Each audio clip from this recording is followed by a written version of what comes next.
वहीं पाकिस्तान पर भारत की बड़ी कूटनीतिक जीत देखने को मिली। पाकिस्तान ने भारतीय बीएसएफ जवान जिसे अब पूरा प्रोटोकॉल फॉलो करते हुए वापस भेज दिया। चलिए आगे बढ़ेंगे। पाकिस्तान ने पहलगाम आतंकी हमले की हिमाकत की है और बदले में भारत ने उसे ऐसा जवाब दिया कि वो दशकों तक इस घाव को भुला नहीं पाएगा। लेकिन इसके अलावा रणनीति कूटनीति के चाल चक्र से भारत ने पाकिस्तान को ऐसा उलझाया कि पूरी दुनिया के सामने पाकिस्तान एक्सपोज होकर रह गया। पाक में टेरर कैंप नेस्तनाबूद, दुनिया ने देखे आतंक के सबूत। आतंक पर पाक एक्सपोज, शहबाज मुनीर के उड़े होश। घेराबंदी में फंसा पाकिस्तान, दुनिया ने जाना पाक आतंकिस्तान। यूं तो पहलगाम आतंकी हमले और उससे पहले ही दुनिया के सामने पाकिस्तान आतंक पर हमेशा एक्सपोज होता रहा है, लेकिन ऑपरेशन सिंदूर के तहत जिस तरह भारत ने 7 मई की रात पाकिस्तान के आतंकी कैंपों को तबाह किया और जिस तरह आतंकियों की लाशें सामने आने लगी, आतंकियों के जनाजे में पाकिस्तानी फौजी शामिल होने लगे, आतंकी मसूद अजहर के करीबियों की मौत पर मातम मनाने लगे, दुनिया को पूरा यकीन हो गया कि वाकई पाकिस्तान आतंक का आका है और पाकिस्तान में आतंकी अड्डे भरे पड़े हैं। दुनिया को तो पहले से पता है कि ओसामा बिन लादेन कहां छिपा मिला था, हाफिज सईद कहां देखा जाता है, ये दुनिया देखती है। इसलिए पीएम मोदी ने कहा कि पाकिस्तान में ऐसा कोई ठिकाना नहीं है जहां बैठकर आतंकवादी चैन की सांस ले सकें। हम घर में घुसकर मारेंगे और बचने का एक मौका तक नहीं देंगे। भारत की वायुसेना अब सिर्फ हथियारों से ही नहीं, डेटा और ड्रोन से भी दुश्मन को ठकाने में माहिर हो गई है। साथियों, पाकिस्तान की गुहार के बाद भारत ने सिर्फ अपनी सैन्य कार्रवाई को स्थगित किया है। अगर पाकिस्तान ने फिर से आतंकी गतिविधि या सैन्य दुस्साहस दिखाया तो हम उसका मुंह तोड़ जवाब देंगे। प्रधानमंत्री नरेंद्र मोदी ने कहा कि पाकिस्तान में आतंकी ठिकानों और उनके एयरबेस ही तबाह नहीं हुए, बल्कि उनके नापाक इरादे और उनके दुस्साहस दोनों की हार हुई है। पाकिस्तान में आतंकी ठिकानों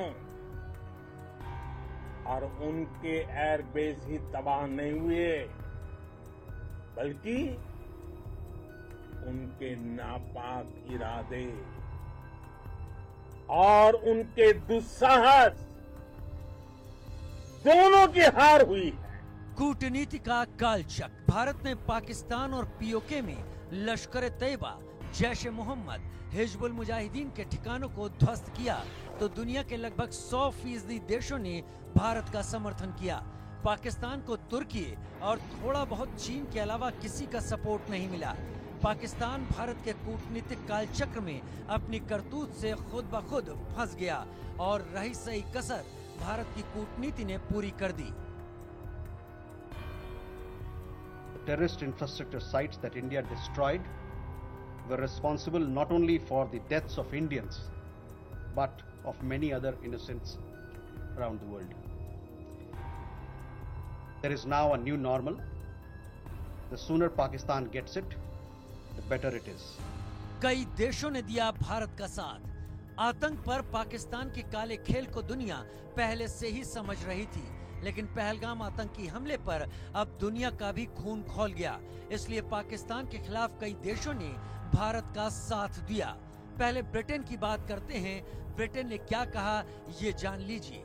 ब्रिटेन के विदेश मंत्री ने कहा कि 22 अप्रैल को हुए इस भयानक हमले पर भारत का गुस्सा जाहिर करना जायज है।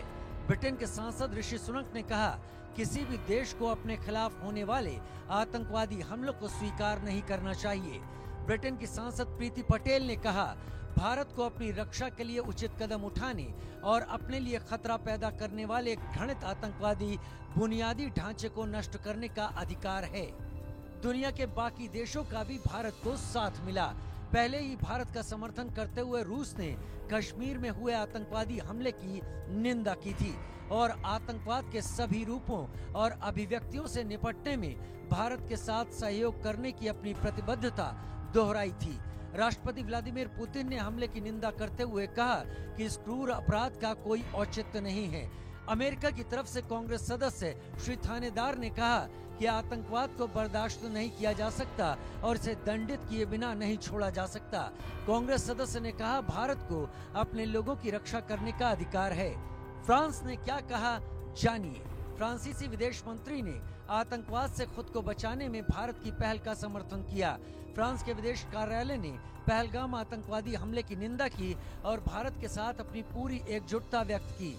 इजराइल की बात करें तो भारत में इजराइल के राजदूत ने कहा कि इजराइल भारत के आत्मरक्षा के अधिकार का समर्थन करता है और कहा कि आतंकवादियों को पता होना चाहिए कि निर्दोष लोगों के खिलाफ उनके जघन्य अपराधों से बचने के लिए उनके पास छिपने की कोई जगह नहीं है। नीदरलैंड के सांसद गेट वाइल्डर्स ने ट्वीट कर कश्मीर को 100% भारतीय बताते हुए अपना समर्थन जताया। उन्होंने अपने ट्वीट में #पाकिस्तान बिहाइंड पहलगाम का भी इस्तेमाल किया। पनामा के विदेश मंत्रालय ने कहा कि पनामा गणराज्य इस दुखद क्षति और आतंकवाद के खिलाफ चल रही लड़ाई में भारत के साथ खड़ा है। कूटनीति हो, रणनीति हो, जंग हो, पाकिस्तान हर मोर्चे पर भारत से हारा और अब तो आतंक के कारण वो दुनिया को मुंह दिखाने लायक नहीं रहा। Bureau report, India news. यहाँ वक्त एक छोटे से ब्रेक का है, जल्द हाजिर होंगे।